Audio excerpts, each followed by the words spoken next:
Billionaire denied a room in his own hotel while carrying the maid's toddler. Then he took off the engagement ring on the spot.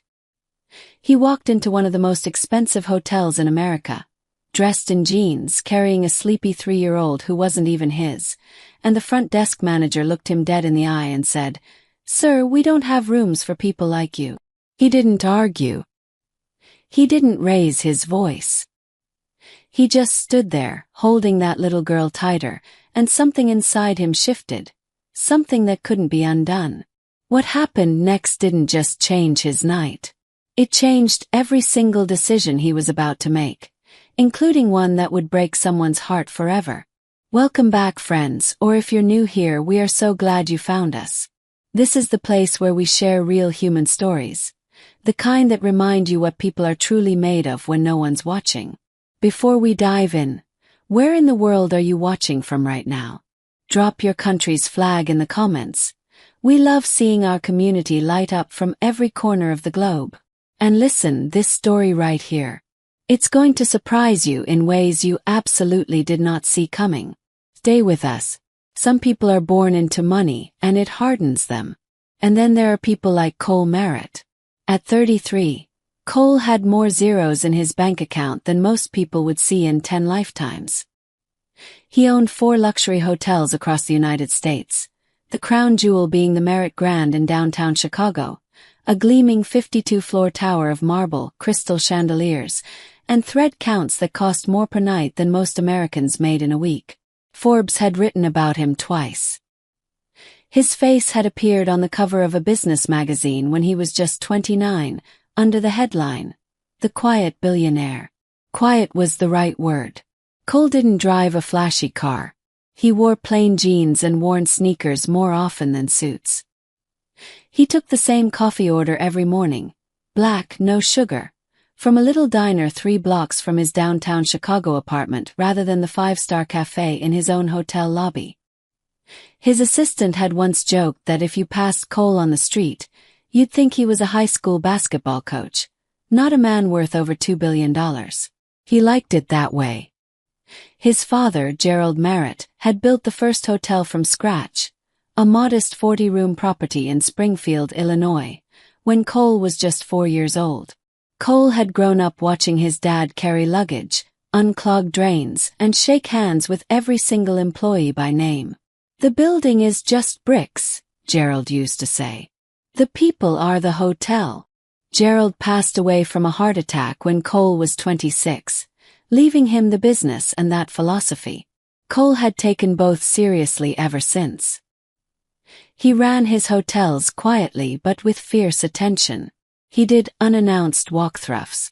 He ate in the staff cafeteria sometimes just to listen. He knew the names of his longest-serving employees the way most CEOs knew their quarterly projections. Which is how he knew Maria. Maria Delgado had worked housekeeping at the Merritt Grand for 6 years. She was 28, originally from San Antonio, and she worked the early morning shift, 5 a.m. to 1 p.m., because it allowed her to pick up her daughter Lily from daycare by early afternoon. Cole had spoken to Maria maybe a dozen times over the years during his walkthroughs. She was soft-spoken, meticulous about her work, and always had a smile that seemed genuinely warm, not just professional. He knew she was a single mother. He didn't know much more than that. On the Thursday evening that would change everything, Cole wasn't supposed to be at the hotel at all. He was supposed to be at dinner. His fiancée, Danielle Foss, had made reservations at a restaurant on the 42nd floor of a building across the city, the kind of place where the menu had no prices and the sommelier wore a tie that cost more than Cole's jeans. Danielle had been his partner for 2 years and his fiancée for 4 months. She was 29, beautiful in a polished, deliberate way, and she moved through wealthy spaces with the ease of someone who had been trained for it her entire life. Her father was a real estate developer. Her mother sat on 3 nonprofit boards. Danielle herself worked in brand strategy for a luxury fashion house and had very specific opinions about table placement at restaurants. Cole cared about her. He genuinely did. But lately, and he hadn't let himself fully sit with this thought, something felt slightly off-center between them. Like a painting hung just a degree crooked on a wall. You could live with it. But once you noticed, you couldn't stop seeing it. He'd been heading out of his apartment, jacket on, keys in hand, when his phone buzzed. It was a text from Danielle. Running 15 minutes late. Traffic is a nightmare. Don't wait outside, just go in and get us a table. He'd texted back a simple thumbs up, then paused. The hotel was 12 blocks away. He had 15 minutes. And some old habit his father had given him, made him want to just walk past it. Check in on the evening shift. See how things were running on a Thursday night. He told himself it would take 5 minutes. He tucked his phone in his pocket and walked. The October air in Chicago had the first real bite of autumn in it. The kind of cold that felt clean.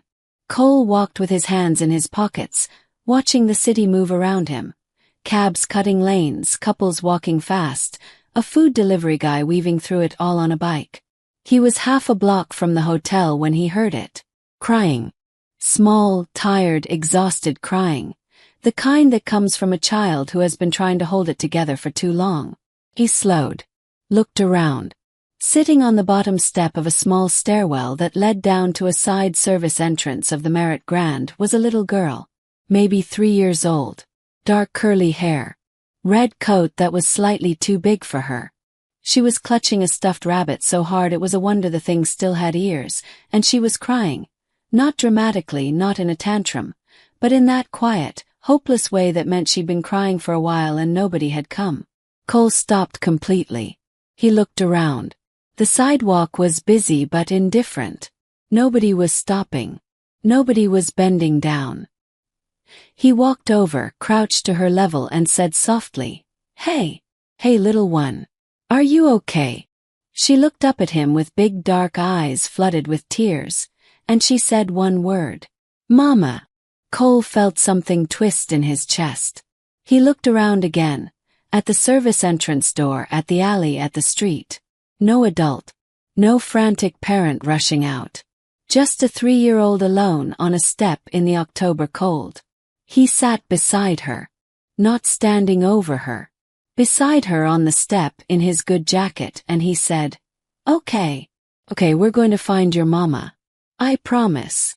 She looked at him for a long moment, the way very small children assess strangers with an honesty that adults have long since lost, and then, without a word, she climbed into his lap. Cole Merritt, billionaire, sat on a cold concrete step and held a crying toddler he'd never met, and he didn't move. Not yet.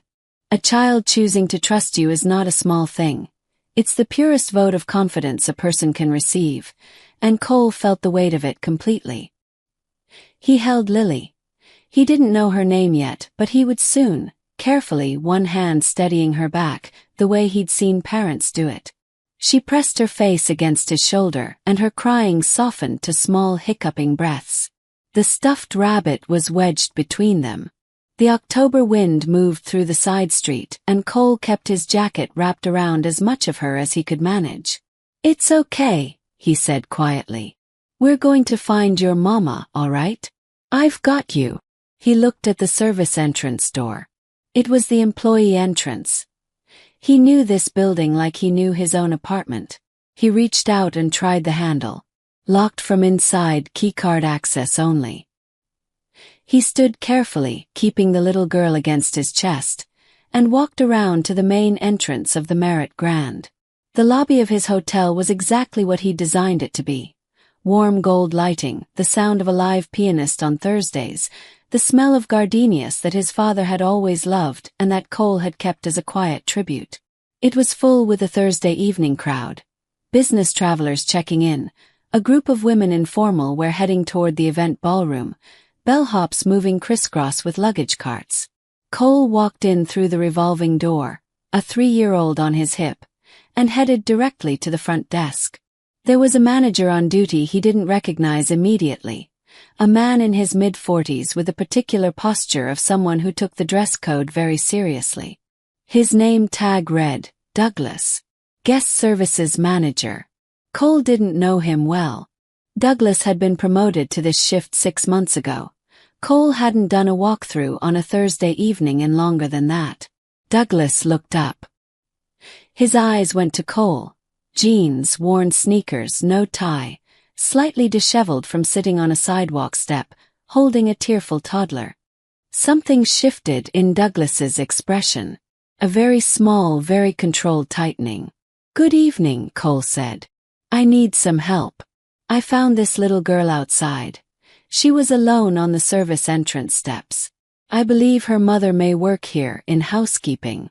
Can you help me locate her?" Douglas's eyes moved over Cole once more. Then to the child. "Sir," he said with the kind of measured politeness that is actually its opposite, "this is a private hotel. Are you a registered guest?" Cole blinked. "I'm not here to check in. I'm here because there's a child." "I understand," Douglas said, cutting him off smoothly. "But our policy is that we can only assist registered guests or confirmed visitors.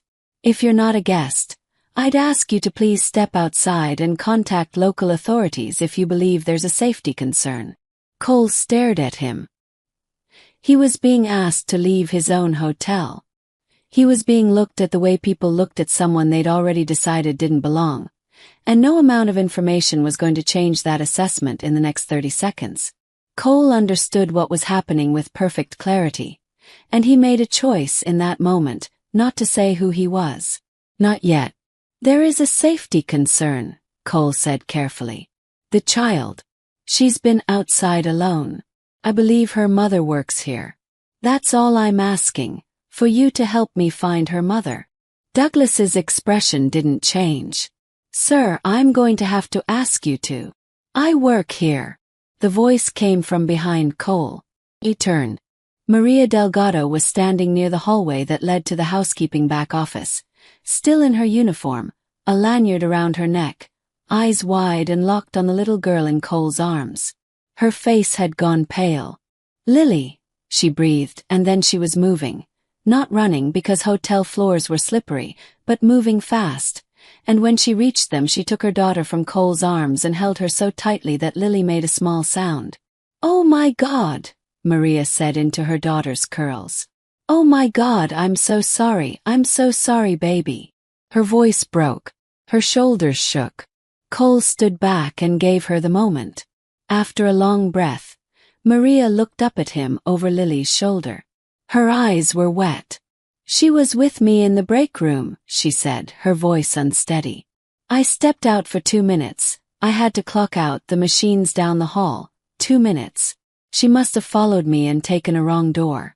I've been looking everywhere." Her voice cracked again. "She's okay," Cole said simply. "She's okay. She was outside, but she's okay." Maria nodded, pressing her lips together hard to hold herself together. Then she said, quietly and with tremendous dignity, "Thank you. I don't even know how to." "You don't have to," Cole said. He meant it. Douglas, behind the front desk, had gone very still. Cole looked at Lily, now buried in her mother's neck, the stuffed rabbit squashed happily between them. The little girl who had chosen, without hesitation, to climb into a stranger's lap because she was scared and he had crouched down to her level. He thought about that. He thought about Maria. 6 years of 5 a.m. shifts, bringing her daughter to work because what other options did she have, trying to clock out on a broken machine 2 minutes before the end of her day. He thought about the way Douglas had looked at him. And then his phone buzzed. "Nil. Where are you? Table's ready. Are you almost here?" He looked at the message for a long moment. Then he looked back at the lobby of his hotel. The gardenias, the piano, the gold light his father had loved. Something is coming, he thought. He just didn't know yet exactly what shape it would take. He typed back, something came up. "Give me a little more time." And then he slipped his phone back in his pocket and turned to Maria. "Can I buy you and Lily a cup of coffee?" he asked. "Or hot chocolate, maybe, for her?" Maria looked at him with an expression that mixed gratitude and confusion in equal measure. The look of someone who wasn't used to being offered simple kindness without a catch. "Okay," she said softly. "Sure." The moment a person sees who someone truly is, not who they pretend to be, nothing is ever quite the same again. They sat in a quiet corner of the Merritt Grand's lobby cafe, Cole, Maria, and Lily, at a small round table near a window that looked out onto the lit-up Chicago street. Lily had a mug of hot chocolate with whipped cream that was almost as big as her face, and she was pulling herself back together the way small children do. Quickly, completely, as if the fear of 20 minutes ago was already ancient history. She had her rabbit on the table. She was studying Cole with the direct, unfiltered curiosity of a 3-year-old. "She's looking at you like you're a puzzle," Maria said, wrapping both hands around her coffee cup. "I get that a lot," Cole said. Maria smiled, a real one, brief but genuine, and some of the tension in her shoulders dropped. She was still in her uniform, a small name tag slightly bent at one corner. She had the look of someone who was perpetually managing 3 things at once and had gotten good at making it look effortless. "I have to ask," she said. "Why didn't you just call 911? Or leave her with someone at the desk?" Cole considered the question. She was scared. "I didn't want to leave her alone again." Maria looked at him. "Most people would have." "I know." A silence settled between them, not uncomfortable. Lily reached across the table and pointed at Cole's hand with one small finger. "Ring," she said. Cole looked down. On his right hand, out of habit because he'd been fidgeting with it all evening. He'd been turning the engagement ring he carried in his jacket pocket. He'd taken it out somewhere between the sidewalk step and the lobby, turning it between his fingers without even realizing he was doing it. He hadn't given it to Danielle.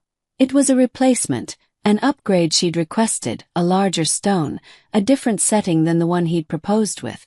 She'd seen it in a magazine and sent him a link. He'd ordered it. He'd been carrying it for 3 weeks, waiting for the right dinner. He looked at it now. "Ring," Lily said again, nodding seriously. "Yeah," Cole said quietly. "Ring." He set it on the table. And that was when his phone rang. Not a text this time, a call. "Danielle." He answered. "Cole." Her voice was crisp. "It's been 45 minutes. What is going on?" "I'm sorry," he said. "I had a situation come up. A child was." "A child was? What does that mean?" "A child, you know." "No."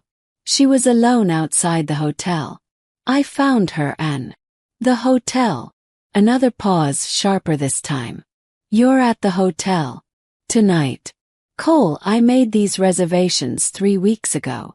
"I know. Sorry." "It was. You are literally at your own building, which has an entire staff, and you couldn't just hand a lost kid to someone at the front desk?" The words landed in the space between them. Him and Maria across the table, who was looking down at her coffee with the practiced stillness of someone pretending not to hear. Cole felt something shift in his chest. Not a collapse. More like a quiet settling. The kind that comes when something that's been leaning finally comes to rest. "I'll call you back," he said. "Cole." He ended the call. He sat for a moment. The piano across the lobby was playing something slow. Lily had gotten whipped cream on her nose and had no idea. Maria was still looking at her cup. Then Cole reached across the table, picked up the ring, and held it for a moment. He turned it once. The diamond caught the gold light. Then he set it down differently, with finality. "Maria," he said, "I need to tell you something." She looked up. "I own this hotel. I own all 4 Merritt hotels. My name is Cole Merritt." He said it the way he always did. Simply, without drama, watching for what came next in a person's face. What came next in Maria's face was not awe, not calculation. It was confusion and then something complicated and then, "You've talked to me before," she said slowly. "During your walkthroughs. You asked me once how the new cleaning solution was working. You remembered I'd mentioned my back was bothering me." "Yes." "You never said." "No." She stared at him. "So when Douglas at the front desk told you that she stopped. Her eyes widened. He told you that you couldn't be helped. He looked at you and Lily and he told you to go outside. He did. The color that came into Maria's face then was not embarrassment. It was anger, the controlled, bone-deep anger of someone who has experienced that specific flavor of dismissal not once but many, many times, and who knows it for exactly what it is. I've had guests speak to me like that, she said quietly. Like I was, she stopped. Chose her words. Like I wasn't worth seeing. I know, Cole said. That's why you didn't tell him who you were. I wanted to see it. I needed to see it. She was quiet for a moment. Then, what are you going to do? He picked up the ring from the table. Looked at it one more time. This ring that had been requested, specified, selected from a link, and placed it in his jacket pocket. Several things, he said. Starting tonight. He pulled out his phone and called Douglas to the table. Douglas arrived with the careful composure of a man who already suspected something had gone wrong and was building his defenses. He looked at Cole. Looked at the table. Looked at Maria in her housekeeping uniform. Sir, he began. I'm Cole Merritt, Cole said. I own this hotel.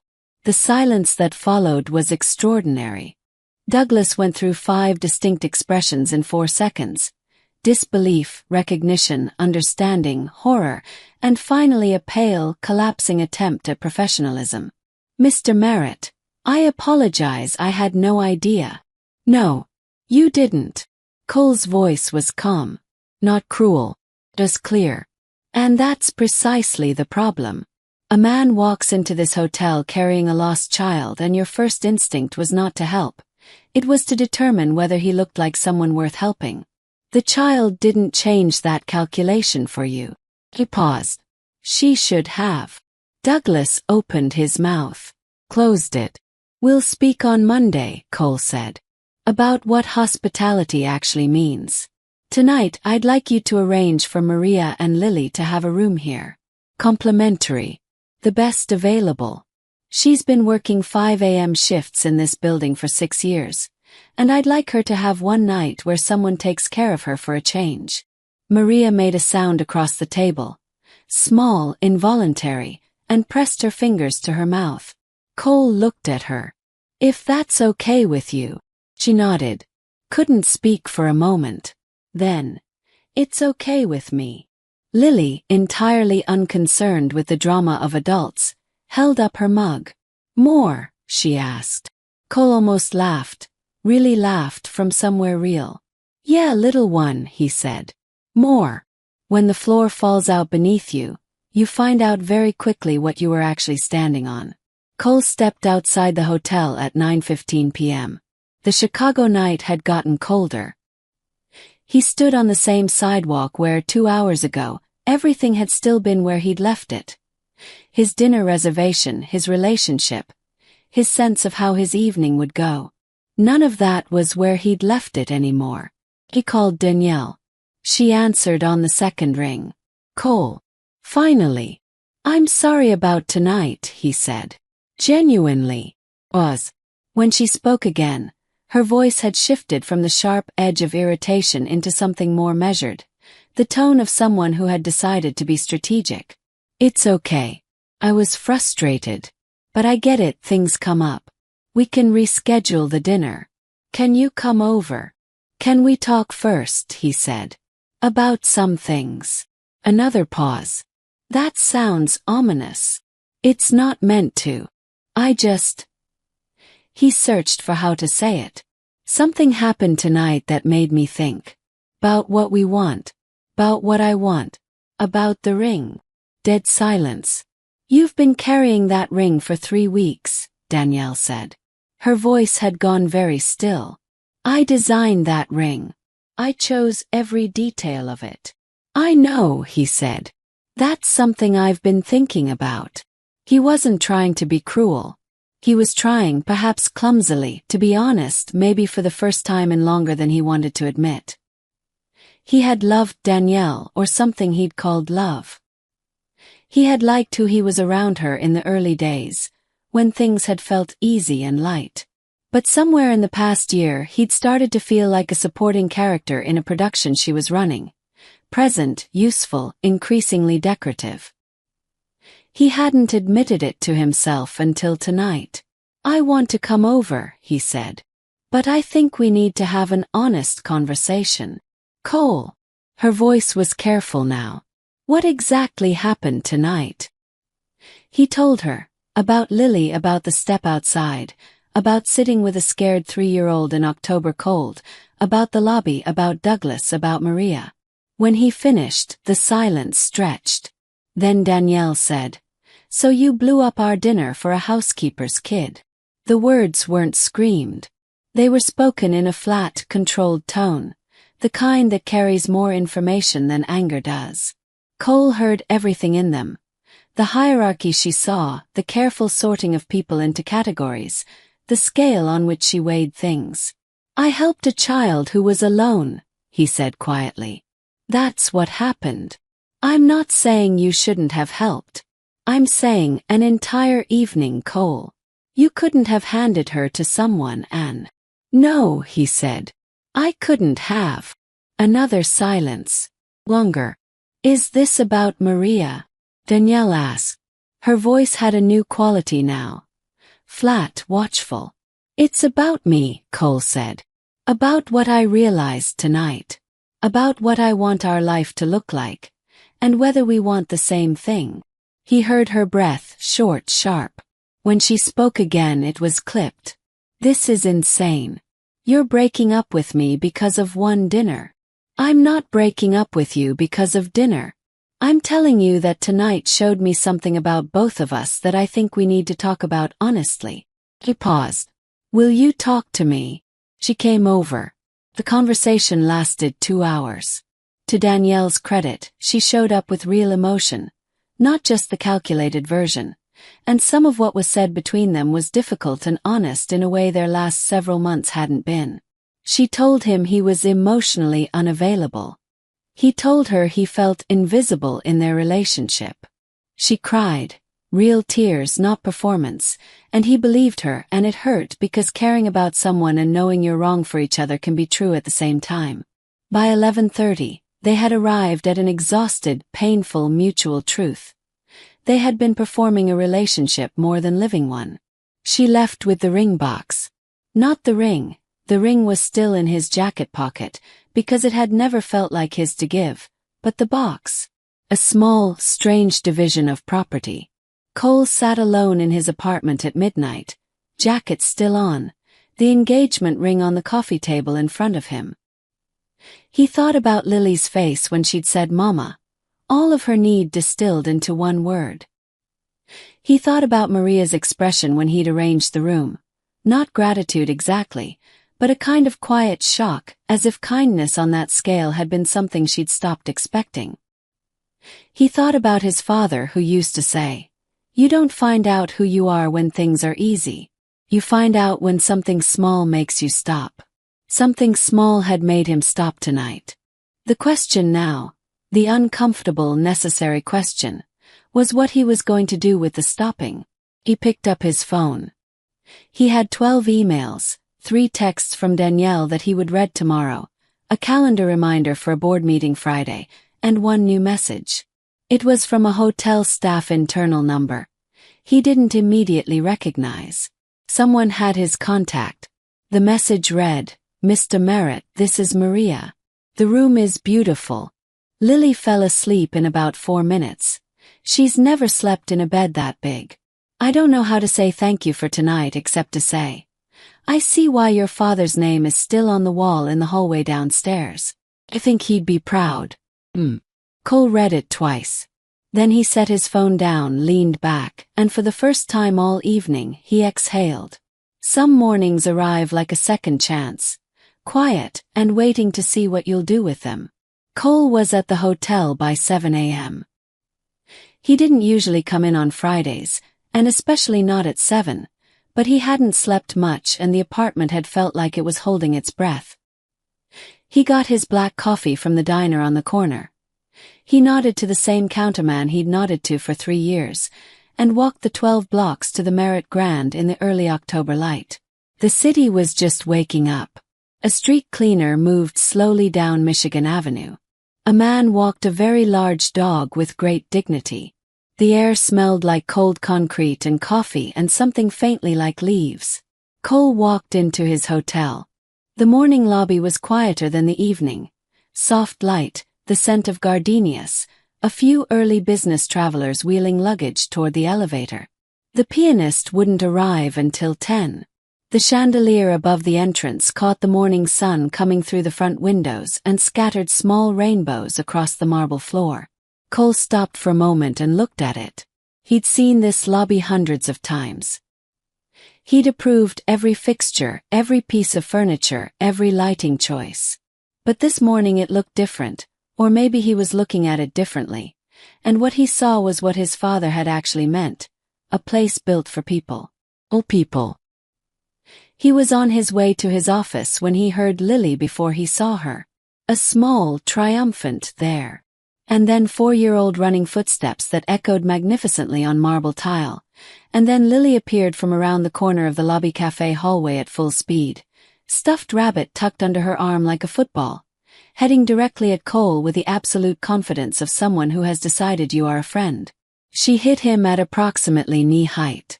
Cole laughed, startled and real, and crouched down. "Good morning." "Good morning," Lily said. She held up the rabbit with great ceremony. "Bunny says good morning too. Tell Bunny I appreciate that." She considered this. Then she said with immense seriousness, "Bunny says you're nice." Cole felt something in his chest do something complicated and warm. "Tell Bunny thank you." Maria appeared from the same hallway, slightly breathless from whatever chase had just occurred. She was back in regular clothes. Jeans, a dark green sweater, and she looked different from yesterday. Rested maybe. Or just not braced, the way you're always braced when you're alone and responsible for everything. "I'm so sorry," she started. "Don't be," Cole said, standing. "She's efficient. She found me in about 4 seconds. Maria shook her head, but she was smiling. They walked to the lobby cafe, the same corner table from last night, which felt appropriate, and ordered breakfast, because Cole asked and Maria said yes, and Lily had strong opinions about which muffin and chose blueberry. They talked, carefully at first, and then naturally. He learned that Maria had a brother in San Antonio who she talked to every Sunday. That she had taken 1 semester of hospitality management at a community college 8 years ago before her pregnancy changed the plan. That she had an extraordinary memory for detail.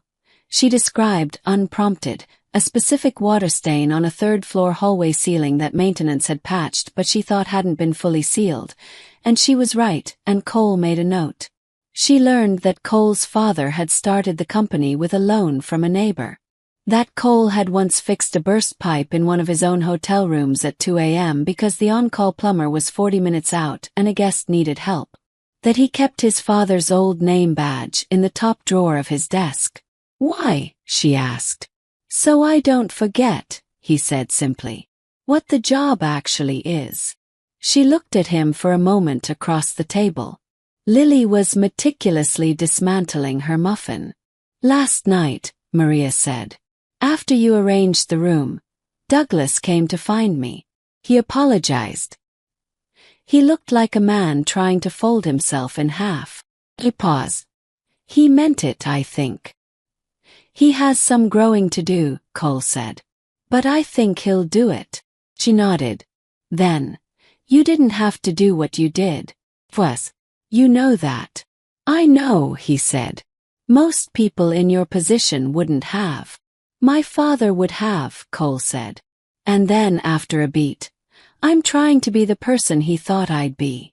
The morning light was coming through the lobby windows at a low, golden angle.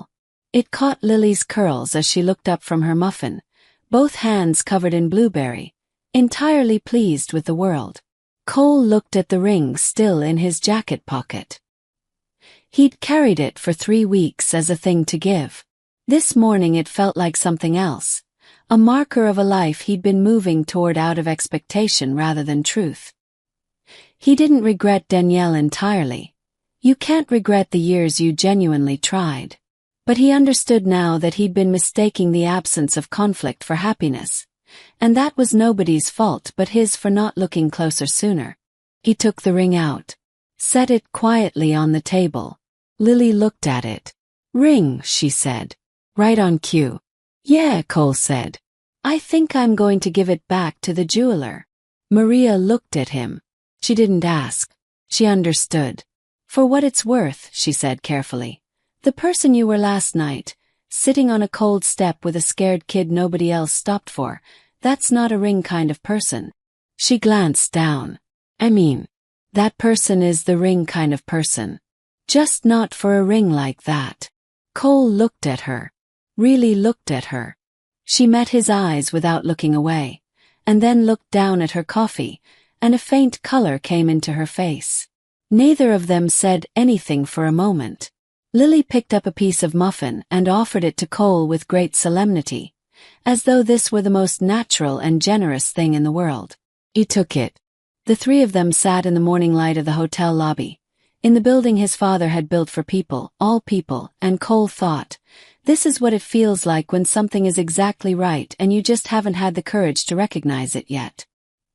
He didn't say anything romantic. He didn't make a declaration.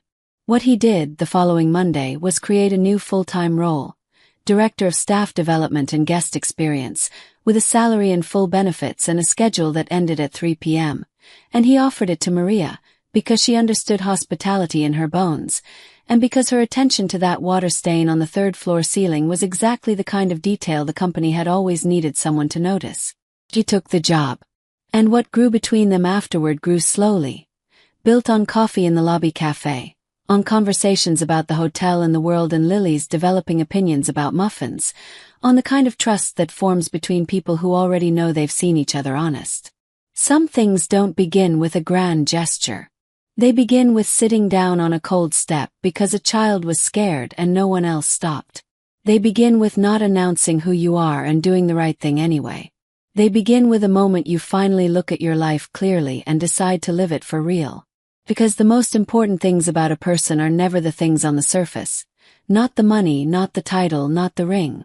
The most important thing is what you do when nobody's watching. That's who you actually are. If this story reminded you that the smallest choice, stopping when others don't, seeing someone others overlook, can change everything, then it was worth telling. Thank you for sitting with this story today. We hope you carry a piece of it with you. If this story moved you in any way, if Cole, Maria, or little Lily made you feel something real, go ahead and hit that like button right now. It only takes a second, and it genuinely means everything to us. We share stories like this one every single week. Stories about real human moments that remind you what people are capable of when it counts, so if you're not subscribed yet, join our family and never miss one. And we want to hear from you. What moment in this story hit you the hardest? Was it Lily on that cold step? Was it what Cole did with that ring? Drop it in the comments, we read every single one. Finally, if you know someone who needs to be reminded today that kindness still exists in this world, share this video with them. That's the whole point. We'll see you in the next story. Take care of yourselves and each other.